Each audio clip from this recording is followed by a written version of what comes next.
আসসালামু আলাইকুম, সবাই কেমন আছেন? আজকে একটা জরুরি বিষয় নিয়ে কথা বলবো। সেটা হলো ডায়াবেটিস এবং রামাদান।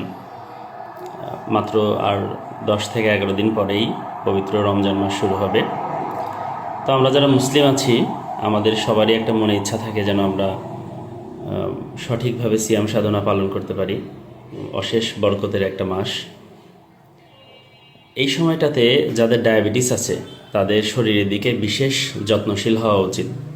কারণ হুট করে আপনি 1 বছর পরে হঠাৎ করে দেখা যাচ্ছে 12 থেকে 14 ঘন্টা আপনাকে না খেয়ে থাকতে হবে এবং সাথে আপনার ডায়াবেটিসের ওষুধগুলো চালাতে হবে।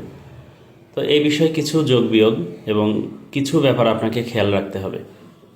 না হলে হঠাৎ করে হাইপোগ্লাইসেমিয়া মানে ব্লাড সুগার একদম নিচে নেমে যাওয়া বা অনেক বেড়ে যাওয়া এরকম জটিলতা তৈরি হতে পারে।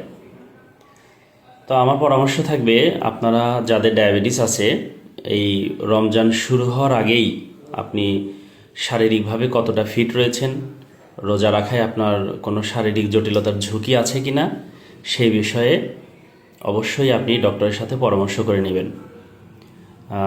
কারণ দীর্ঘ সময় না খেয়ে থাকা হঠাৎ করে ব্লাড সুগার কমে যেতে পারে বা অনেক বেড়ে যেতে পারে, যেখান থেকে কমপ্লিকেশন হিসেবে ডায়াবেটিক কিটো অ্যাসিডোসিস, যেটা একটা লাইফ থ্রেটেনিং কন্ডিশন ডেভেলপ করতে পারে। তো এই রমজানে যাদের ডায়াবেটিস আছে কারা রোজা রাখতে পারবেন না এটা জানাটাও একটা জরুরি বিষয়। যাদের ডায়াবেটিস একদমই অনিয়ন্ত্রিত, মানে সবসময় দেখা যাচ্ছে 10-এর বেশি থাকতেছে, যাদের ডায়াবেটিস আছে সাথে প্রেগন্যান্সি, এখন গর্ভবতী, এই সময়টাতে তাদের জন্য রোজা না রাখাটাই ভালো হবে। পরবর্তীতে আপনি সেটা মেকআপ করে নিতে পারেন।